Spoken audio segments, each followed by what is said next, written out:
નમસ્કાર, ન્યૂઝ 18 ગુજરાતીમાં આપનું સ્વાગત છે. હું છું આપની સાથે સંધ્યા. જોઈએ સમાચાર વિસ્તારથી. અમદાવાદના વાતાવરણમાં પલટો આવ્યો છે. શહેરના કેટલાક વિસ્તારોમાં વરસાદી છાંટા પણ પડ્યા છે. શાહીબાગ વિસ્તારમાં વરસાદી છાંટા પડ્યા છે અને સવારથી જ અમદાવાદમાં વાદળછાયું વાતાવરણ છે.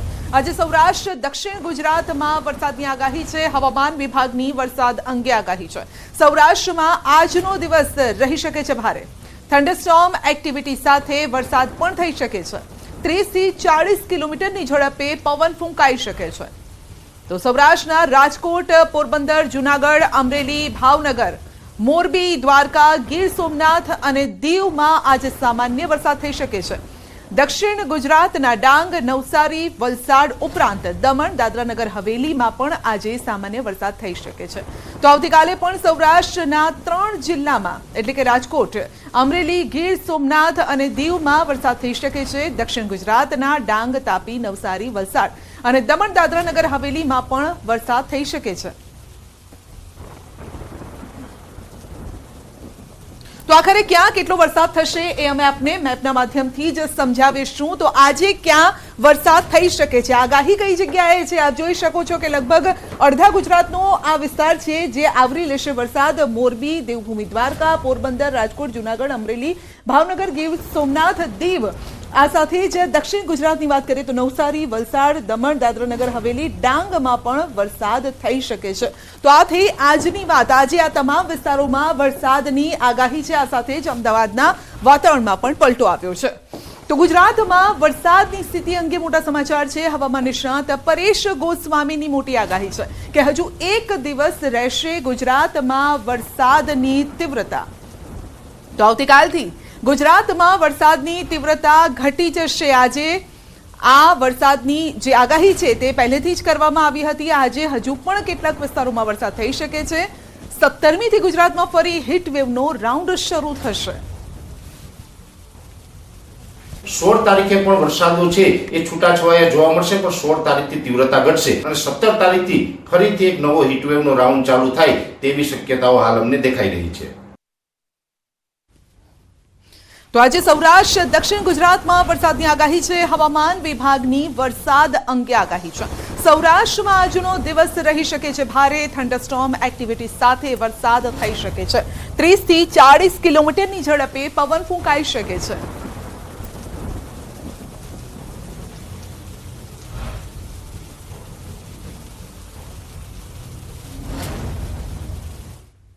ધોરણ 10 પછી ડિપ્લોમા એન્જિનિયરિંગમાં એડમિશનની પ્રક્રિયા શરૂ થઈ ગઈ છે ને આગામી 13 જૂન સુધી ઓનલાઈન રજીસ્ટ્રેશન કરાવી શકાશે.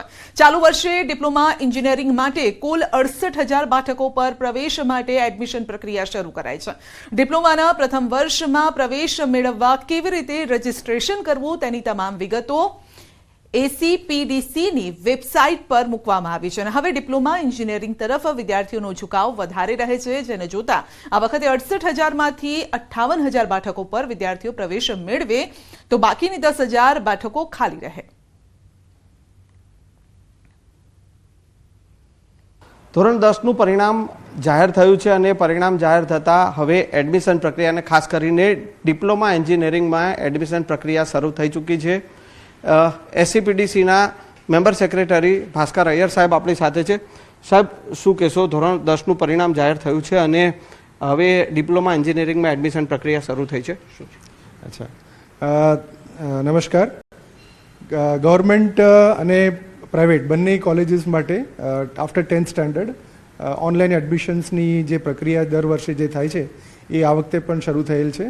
અને ઓન રજિસ્ટ્રેશન છોકરાઓ જે 10th પાસ થયેલા હોય એ બધા 13th જૂન સુધી કરી શકશે. Entire process is online. હવે આ અપ્રોક્સિમેટલી અરાઉન્ડ 65,000 સીટ્સ છે ડિપ્લોમામાં અને 65 to 68,000 જેવી સીટ્સ છે. અને આ વખતે ગયા વર્ષની જેમ આ વખતે પણ computer engineering, IT engineering, ICT, even electronics એ બધા હાઈ ડિમાન્ડવાળા કોર્સીસ છે. સબ ઓવરઓલ વાત કરીએ તો કુલ કેટલી બેઠકો છે અને કઈ રીતની એમાં એડમિશન પ્રોસેસ થતી હોય છે, શું છે? અચ્છા, અમારી જે ઓફિશિયલ વેબસાઇટ છે www.acpdc.gujarat.gov.in અમારી ઓફિશિયલી આ એક જ વેબસાઇટ છે. એની અંદર બધી જ માહિતી તમને મળી રહેશે. ખાસ કરીને એવા કયા કારણો છે કે જેનાથી આ ડિપ્લોમા એન્જિનિયરિંગ કરવાનો ઝુકાવ વધ્યો છે, અને ખાસ કઈ એવી બ્રાન્ચીસ છે કે જેમાં સૌથી વધારે ડિમાન્ડ છે, અને કઈ એવી બ્રાન્ચીસ છે કે જે પહેલાં ચાલતી હતી અને અત્યારે હવે એ ડિમાન્ડમાં નથી? હવે નથી ચાલતી એવી બ્રાન્ચીસ તો બહુ જ ઓછી છે. એવી તો એન્વાયરમેન્ટ એન્જિનિયરિંગ છે, પછી માઇનિંગ એન્જિનિયરિંગ છે, ટ્રાન્સપોર્ટેશન છે, સેરામિક એન્જિનિયરિંગ છે, જે અમુક છૂટાછવાયેલા કોલેજીસમાં ચાલે છે, અને નંબર ઓફ સીટ્સ પણ ઓછી છે. એટલે એવી જે જો કહેવાય ને નોન ટ્રેડિશનલ જે બ્રાન્ચીસ જે છે ને એ બધી જનરલી ઓછી ભરાતી હોય છે. પણ જે કોર બ્રાન્ચીસ જે છે, જેવી કે સિવિલ, મિકેનિકલ, ઇલેક્ટ્રિકલ, એ બધી જે કોર બ્રાન્ચીસ છે એમાં તો કન્સિસ્ટન્ટલી સીટો ભરાતી હોય છે. Thank you sir.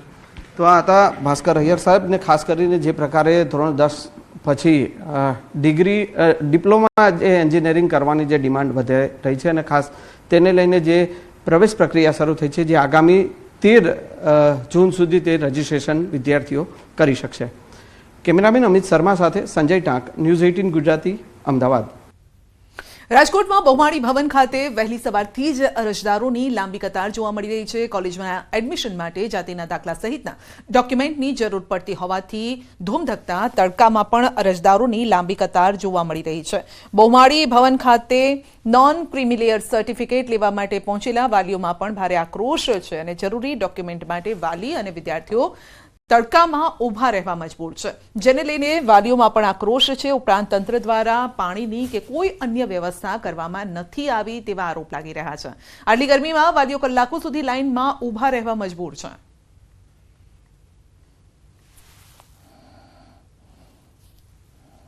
રાજકોટ શહેરમાં અત્યારે રાજકોટ બહુમાળી ભવન ખાતે અરજદારોની લાંબી લાઈનો લાગી છે. ખાસ કરીને વાત કરવામાં આવે તો તાજેતરમાં જ ધોરણ 12નું રિઝલ્ટ આવ્યું છે, ને હવે જ્યારે કોલેજનું જે છે કોલેજમાં પણ એડમિશન લેવાનું હોય છે ત્યારે વિવિધ ડોક્યુમેન્ટ્સ જોતા હોય છે. જાતિના દાખલા, નોન ક્રિમિનલ સર્ટી સહિતના અલગ અલગ જે છે એ ડોક્યુમેન્ટ્સ જોતા હોય છે, અને એમના માટે અત્યારે અહીંયા અરજદારો પહોંચ્યા છે. શું કહેશો, આ ક્યાં ડોક્યુમેન્ટ તમે કઢાવવા માટે આવ્યા હતા અને કેવી રીતે? જાતિનો દાખલો માટે આવ્યો છું, પણ જાતિનો દાખલો શું કરો છે? આધાર કાર્ડમાં જાતિનો દાખલો હોય તો માણસને શું કરવા હેરાન કરવાની? આ પબ્લિક શું કરવા હેરાન છે? તો તડકામાં હેરાન થાય છે. બીજો પ્રશ્ન એ છે કે જાતિનો દાખલો કાઢ્યા પછી ક્રિમિયનનો દાખલો કાઢવામાં આવે છે, તો બે હાથે કરતા હોય તો શું એમને ઓલું પડે? નહીં પાણીની વ્યવસ્થા, નહીં તડકો ઉપર પડે છે, તો એક બારીની જગ્યાએ 3 4 બારી રાખતા હોય તો શું પબ્લિક હેરાન થઈ શકે? તમે ક્યારથી આવ્યા હતા? હું પરમ દિવસે ફોર્મ લેવા માટે આવ્યો. આ કાલે બપોરે 2:30 વાગે હું ઘરે 2:30 વાગે છોકરી લઈને ઘરે ગયો છું. આજે સવારનો 7 વાગે બેઠો છે. આજે મારો નંબર આવ્યો છે. પ્લસમાં હું કહેવા માંગુ છું, આ બધી શું જરૂર છે? તમે આધાર કાર્ડ તો માંગો છો, આધાર કાર્ડ બીજું ડોક્યુમેન્ટ માંગો છો, એલસી માંગો છો, તો આની શું જરૂર છે એમ કહું છું. સરકાર દ્વારા હું એ કહેવા માંગુ છું કે તમે બધું કોમન કરી નાખો તો કોઈ પબ્લિક હેરાન થવાની નથી. કે સ્કૂલોમાં રાખો, કોઈ બીજી વ્યવસ્થા રાખો, ની પાણીની વ્યવસ્થા, પાણી વગર છોકરો ખાધા વગર, પાણી વગર બધા હેરાન થાય છે પબ્લિક. વહેલી સવારમાં આવતા લોકોને તકલીફ પડી રહી છે. બીજી મહત્વની બાબત છે કે માત્ર એક જ બારી છે કે જ્યાં આ સર્ટી નીકળી રહ્યું છે. ખાસ કરીને વાત કરવામાં આવે તો વાલીઓની પણ એવી ડિમાન્ડ છે કે જ્યારે આટલા બધા લોકો હોય ત્યારે એક નહીં પરંતુ 4 કે 5 બારીઓ ખોલવી જોઈએ, જેથી કરીને આ તકલીફ જે છે તેમને સહન ન કરવી પડે. અત્યારે અહીંયા મોટી સંખ્યામાં લોકો છે તેઓ આવ્યા છે, અને કહી શકાય કે ક્યાંક ને ક્યાંક નોન ક્રિમિનલ સર્ટી સહિતના જે ડોક્યુમેન્ટ્સ હોય છે, જે કોલેજોમાં સબમિટ કરાવવાના હોય છે, તે એક બાજુથી એડમિશન માટેની વાલીઓ હેરાન થઈ રહ્યા છે, તો બીજી તરફ એ જે ડોક્યુમેન્ટ છે તે મેળવવા માટે કલાકો સુધી લાઇનમાં ઉભું રહેવું પડી રહ્યું છે. કેમેરામેન કેવિન નિમાવત સાથે હાર્દિક જોશી, ન્યૂઝ 18 ગુજરાતી, રાજકોટ. આ તરફ અમદાવાદમાં સરકારી કચેરીઓ પર વાલીઓ અને વિદ્યાર્થીઓની લાંબી કતાર લાગી છે. કોલેજમાં એડમિશન માટે નોન ક્રિમિલિયર સહિત જરૂરી ડોક્યુમેન્ટ માટે અરજદારોની ભીડ જોવા મળી છે. રિઝલ્ટ આવ્યા બાદ એડમિશન પ્રક્રિયા શરૂ થતા સરકારી કચેરીઓએ ભીડ ઉમટી છે. વાલીઓએ સર્ટિફિકેટ મેળવવા માટે હજુ પણ 5 દિવસ રાહ જોવી પડશે.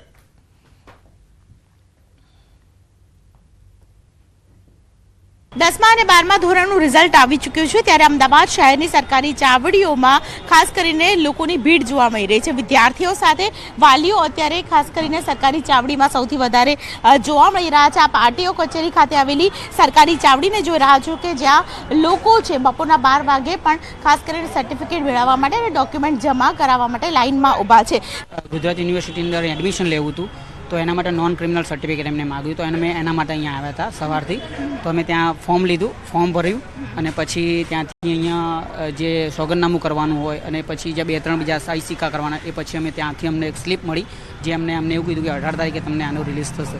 કારણ કે હવે અમે આ સર્ટિફિકેટ જ્યારે આવશે પછી અમે આના તમામ ડોક્યુમેન્ટ્સ ત્યાં અમે સાયબર કેફેમાં અંદર આપીશું. બિલકુલ. તો સરકારી જે દસ્તાવેજ છે અને તેમની સાથે ખાસ કરીને વાત કરવામાં આવે તો પ્રમાણપત્ર છે, તો જલ્દી મળી જાય તેવું અનેક પરિવારો છે તેઓ ઈચ્છી રહ્યા છે. ખાસ કરીને અમદાવાદ શહેરની અંદર અલગ અલગ વિસ્તારની અંદર આ પ્રકારે એડમિશન લેવાની કવાયત શરૂ થઈ ગઈ છે. કોલેજના મેરિટ લિસ્ટની તો વાત બરાબર, પરંતુ તેની માટે જરૂરી તમામ પ્રકારના જે પ્રમાણપત્ર છે તે જલ્દી મળી જાય તેવું તમામ પરિવારોની સરકારને અપીલ છે. કેમેરા પર્સન પંકજ મકવાણા સાથે દીપિકા કુમાર, ન્યૂઝ 18 ગુજરાતી, અમદાવાદ. નવસારીમાં ગ્રીડ નજીકના હાઈવે પર ઓવરબ્રિજના સ્લેબના પોપડા પડ્યા છે. ગ્રીડ સ્થિત મેલડી માતાજીના મંદિર પાસેથી પસાર થતા ઓવરબ્રિજના સ્લેબના પોપડા પડ્યા. ઓવરબ્રિજ નીચેથી હજારો વાહનોની અવરજવર છે, પરંતુ કોઈ જાનહાનિ નથી નોંધાઈ. સમગ્ર ઘટનાના પગલે ગ્રામ્ય પોલીસ દ્વારા બેરિકેડ મૂકી લોકોને ત્યાંથી પસાર થતા અટકાવવાની કામગીરી હાથ ધરાઈ છે.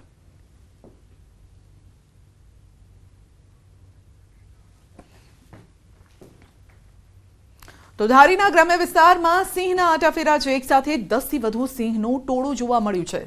સિંહણ અને બાળ સિંહનું આ ટોળું છે તેઓ લટાર મારતા જોવા મળ્યા છે. રસ્તો પસાર કરી રહેલું સિંહનું ટોળું મોબાઈલના કેમેરામાં કેદ થયું છે.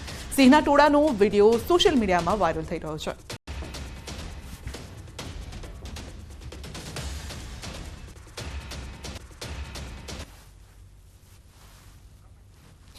તો વિડીયો સોશિયલ મીડિયામાં વાયરલ થઈ રહ્યો છે. સિંહનું ટોળું જોવા મળી રહ્યું છે. એક સાથે આટલા બધા સિંહ કદાચ તમે ક્યારેય નહીં જોયા હોય. તેમાં બાળ સિંહ પણ છે.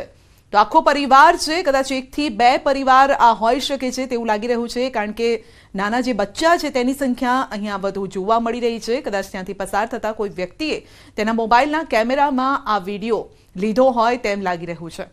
તો એક સાથે આટલા સિંહ લગભગ ક્યારેય જોવા નથી મળતા. 5 થી 7 તમે જોયા હશે, પરંતુ એક સાથે આપ ગણી શકો છો કે 10 થી પણ વધારે આ સિંહ છે અને તેમાં બાળકોની સંખ્યા વધારે છે. યુવાનો માટે ચિંતાજનક સમાચાર છે. યુવાનોમાં હાર્ટ એટેક બાદ બ્રેઇન સ્ટ્રોકનો ખતરો વધ્યો છે.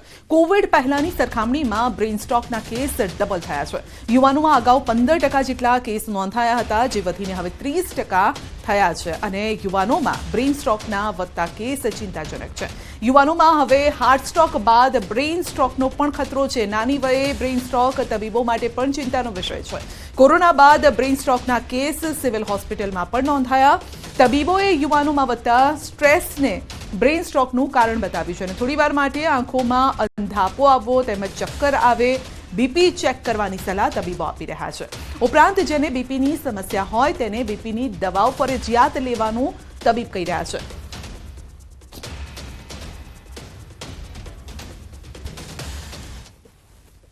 છેલ્લા કેટલાક વખતથી જે યુવાનોમાં સ્ટ્રેસ અને એના કારણે જે હાઇપરટેન્શન એટલે કે બ્લડ પ્રેશર વધી રહ્યું છે એ એક મેઇન રીઝન છે.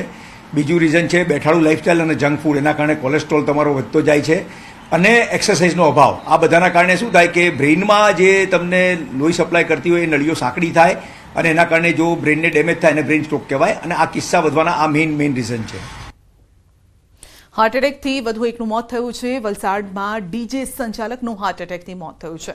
55 વર્ષીય રાકેશ નગરકર ઘરે આરામ કરતા હતા અને તેવા સમયે જ હાર્ટ એટેક આવ્યો. સારવાર માટે કસ્તુરબા હોસ્પિટલમાં તેમને ખસેડવામાં આવ્યા. પીએમ રિપોર્ટ બાદ મૃત્યુનું સાચું કારણ બહાર આવશે. કરમસદમાં એમજીવીસીએલ કચેરીમાં તોડફોડ થઈ છે. વીજ પુરવઠો ખોરવાતા મોગરી ગામના ગ્રાહકો રોષે ભરાયા છે. એમજીવીસીએલ કચેરીમાં ટોળાએ કરી છે તોડફોડ. ઓપરેટર અને સિક્યુરિટીને મારી નાખવાની ધમકી પણ આપી છે. તો પવનને લઈ વાયર તૂટી જતા વીજ પુરવઠો ખોરવાયો હતો. વિદ્યાનગર પોલીસે ગુનો દાખલ કરવા માટે તજવીજ પણ હાથ ધરી છે. તો એમજીવીસીએલ કચેરી જઈ અને તોડફોડ કરવામાં આવી છે. કેટલાક લોકો દ્વારા તોડફોડ કરાઈ છે. વીજ પુરવઠો ખોરવાયો હતો. ગામમાં વીજળી ન હતી. જોકે છેલ્લા 2 દિવસમાં જોરદાર પવન ફૂંકાયો અને જેના કારણે વીજ વાયર તૂટી ગયા હતા. જોકે તે વીજ પુરવઠો પૂર્વવત ન થતા લોકો રોષે ભરાયા. વલસાડના હાલર કોળીવાડમાં આવેલા શિવમ રેસિડેન્સી અપાર્ટમેન્ટના નીચે પાર્કિંગમાં વહેલી સવારે આગ લાગી હતી. જો કે સમય સૂચકતાથી બિલ્ડિંગમાં રહેતા તમામ લોકો તાત્કાલિક અપાર્ટમેન્ટની બહાર નીકળી ગયા, જેના કારણે વાહનોને તેઓએ દૂર કર્યા હતા. બનાવની જાણ થતાં ફાયર વીજ વિભાગની ટીમ પણ સ્થળ પર પહોંચી આગ પર કાબુ મેળવાયો હતો અને સાથે જ મોટી દુર્ઘટના ટળી છે. મીટરમાં શોર્ટ સર્કિટના કારણે આગ ફાટી નીકળતા તમામ મીટર બળીને ખાખ થઈ ગયા.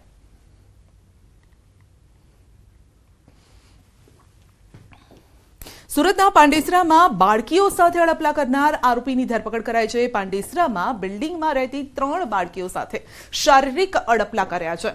પાંડેસરા પોલીસે વિજય ભગવાનભાઈ ઇંગળેને ઝડપી પાડ્યો છે. પોલીસે ગુનો નોંધી આરોપીની ધરપકડ કરીને તપાસ હાથ ધરી છે.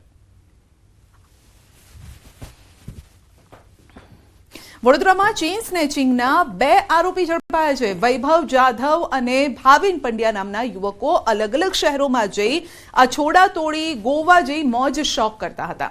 2 આરોપીએ જુનાગઢ, રાજકોટ, કેશોદ, સુરત બાદ વડોદરામાં અછોડા તોડી અને તેઓ ફરાર થયા, જેઓ પોલીસ પકડથી બચવા સુરતના ગેસ્ટ હાઉસમાં રહેતા હતા. અને આરોપી વૈભવ અને ભાવિન ગુનાહિત ઇતિહાસ ધરાવે છે. બંને આરોપીઓની પૂછપરછમાં સેંકડો ગુના નોંધાયેલા છે. વૈભવ સામે 15 તથા ભાવિન સામે 10 જેટલા ગુના નોંધાયેલા છે. પોલીસે બંને આરોપીઓને ઝડપી 3 અછોડા, 2 બાઇક, 2 મોબાઈલ પણ કબજે કર્યા છે.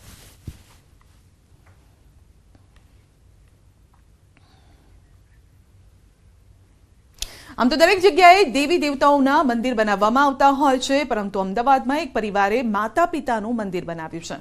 અમદાવાદના અંજલી 4 રસ્તા નજીક યોગેશ્વર પાર્ક સોસાયટીમાં રહેતા હરેશ શાહે સિદ્ધ કરી બતાવ્યું છે કે માતા પિતાથી મોટું કોઈ જ નથી. આપણે ગમે તે કરી લઈએ, પરંતુ મા બાપનું ઋણ ચૂકવી ન શકીએ. કદાચ માતા પિતાનું મંદિર બનાવીને આ ઋણ મહદઅંશે ચૂકવી શકાય તેવું માનનારા હરેશભાઈનું કહેવું છે કે તેમની જોડે બધું જ છે, પરંતુ માતા પિતાની ખોટ પૂરી કરવા ઘરમાં વડીલોની હાજરી અનુભવી શકાય તે માટે તેમણે ઘરમાં માતા પિતાનું મંદિર બનાવ્યું છે. હરેશ શાહે મા બાપની સેવા અને મહત્વ સમજાવતી મશાલ કાયમ કરી છે.